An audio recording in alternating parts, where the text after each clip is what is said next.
Fala galera, beleza? Bem-vindos a mais um Direto do Forno e hoje com um assunto quente. Uma das matérias que a gente mais aprende errado na escola e muitas vezes não sabemos disso é o absolutismo. Quantas vezes um professor não te disse que a definição de absolutismo era o rei da época moderna ter todo o poder, quando não o poder absoluto do seu próprio reino? Isso não poderia estar mais errado. Afinal de contas, o que seria então o absolutismo? Antes de eu seguir com esse papo, você já sabe. Deixa aí o gostei no vídeo, se inscreve no canal e se curtiu, compartilha com os amigos. Galera, rumo a 1.900 inscritos. Muito obrigado a quem está se inscrevendo e apoiando esse projeto de história pública que é o Direto do Forno. Não se esqueçam que eu sempre deixo aqui embaixo na descrição as referências que eu uso para fazer o vídeo, junto também das minhas redes sociais, com foco no meu Instagram, que eu estou fazendo conteúdos diários sobre história e política. Segue lá. Mas chega de papo furado, vamos logo pro vídeo. Quando a gente fala de absolutismo, estamos falando do contexto dos séculos XVI até o XVIII, espalhado em várias regiões da Europa e decorrente de toda uma construção da centralização dos reis na Europa. Já se passou as grandes navegações, a construção dos impérios coloniais, a reforma protestante e agora a gente tem um rei com o máximo de poder possível, gigantesca autoridade dentro do seu reino e poder que inclusive é maior do que o próprio Papa, para os reinos que continuam católicos e também para os que já são protestantes, chefe da própria religião. E isso é uma grande simplificação. O autor Perry Anderson, que escreveu o clássico Linhagens do Estado Absolutista, fala que quando a gente está conceituando o absolutismo como um grande poder do rei, uma grande centralização política, uma máxima autoridade do monarca, a gente na verdade está comprando a propaganda que o rei criou de si mesmo. Na verdade, o rei não teria esse poder todo. Ele não poderia declarar guerra, aumentar impostos ou mesmo mandar matar alguém só pela sua própria vontade. Embora a gente tenha algumas exceções que acabam confirmando a regra. Na verdade, o rei está a todo momento prestando contas e tendo que fazer negociações políticas entre as famílias de nobres, entre regiões variadas dentro dos seus reinos. Afinal de contas, o rei não tem aquela autoridade sobre todo o território, como a gente imagina um presidente tendo hoje em dia.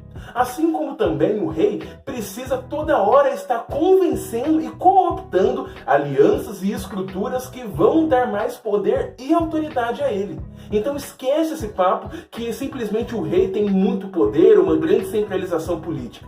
O absolutismo é muito mais complexo que isso.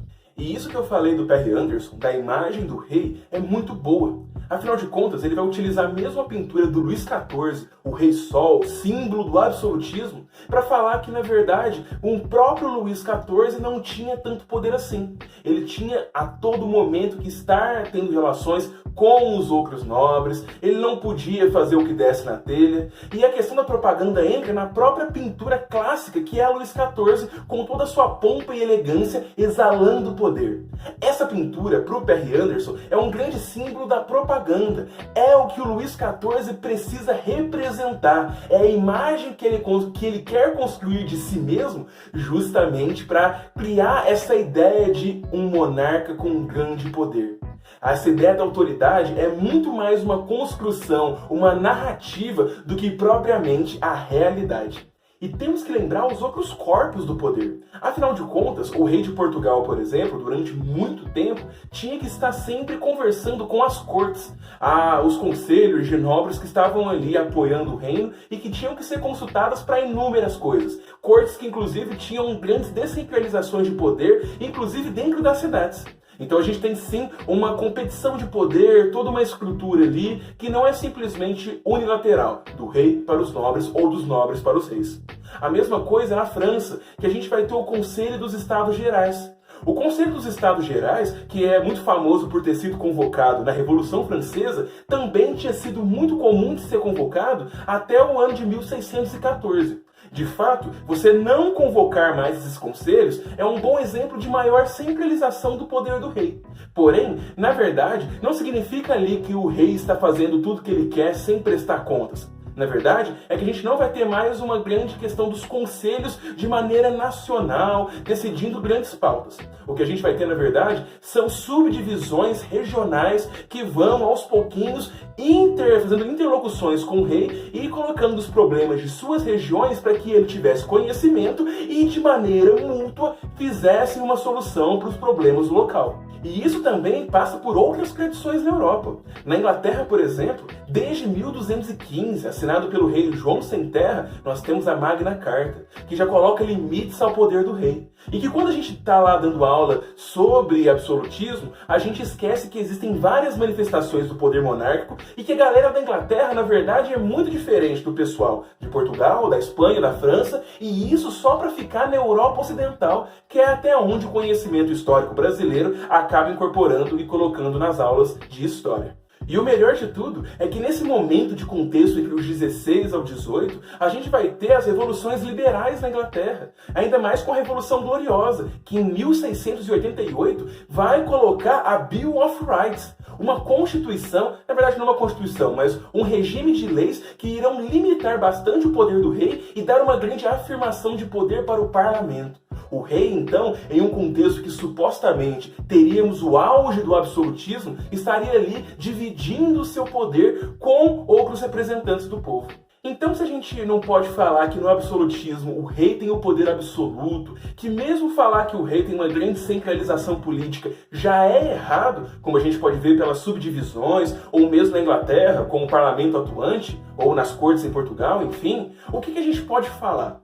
Segundo a bibliografia que foi resumida e muito bem feita no podcast do História Pirata sobre absolutismo, e o link está aqui na descrição porque é um podcast maravilhoso que eu recomendo para vocês, na questão do absolutismo, os podcasters falam que a gente pode definir um sistema que de fato tem uma centralização política, porém, mais importante, não existe um código jurídico para limitar o poder do rei, a ponto dele sofrer algum tipo de sanção, algum tipo de pressão de cunho popular. Então, a gente não vai ter nada que de fato tire o poder do rei ou tire o rei de forma jurídica. Não tem um impeachment, digamos assim.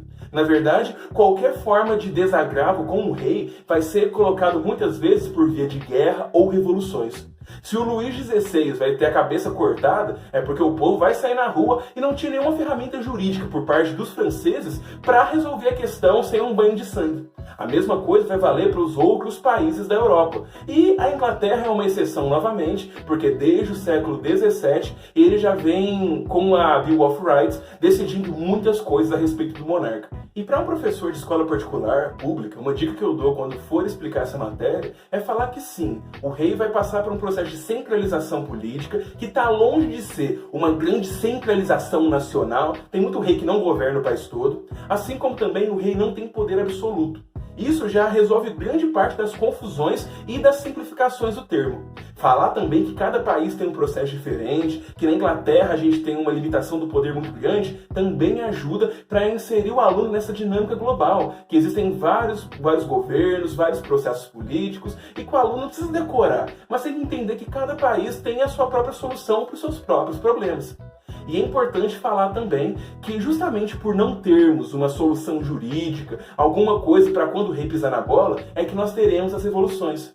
Então é bom entender que, ao mesmo tempo que o rei está ali, uma figura de autoridade, que a todo momento está querendo cada vez mais afirmar a sua própria autoridade, a gente não tem nenhum elemento que tire ele dali. Só tem para onde o rei crescer, mas não tem nenhuma solução para o rei ser diminuído. E onde não tem uma lei para fazer isso, para tirar o rei do poder quando ele for ruim, você vai ter guerras e revoluções. E é isso, galera. Espero que tenham gostado desse vídeo. Absolutismo é um assunto muito interessante, mas muito mal explicado. E espero que aqui vocês tenham visto que essas simplificações não são tão difíceis de contornar e que o assunto, quando a gente mostra as complexidades, ele se torna bem mais rico do que achar que um rei tem poder absoluto.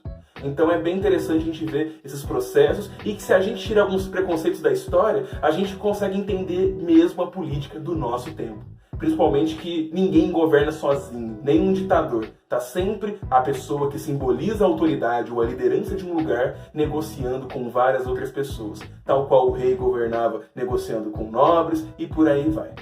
Gente, uma outra coisa que eu gostaria de falar é que eu tô querendo fazer um vídeo sobre perguntas variadas. O que eu acho de certos temas, se eu explicar rapidinho alguns temas, falar um pouco sobre mim. Se vocês tiverem alguma pergunta desses tópicos que eu falei, deixem aqui nos comentários. Quero fazer um vídeo só sobre isso, eu ficaria muito feliz se vocês recheassem a seção de comentários. De resto, galera, vejo vocês na quinta-feira com mais um Direto do Forno.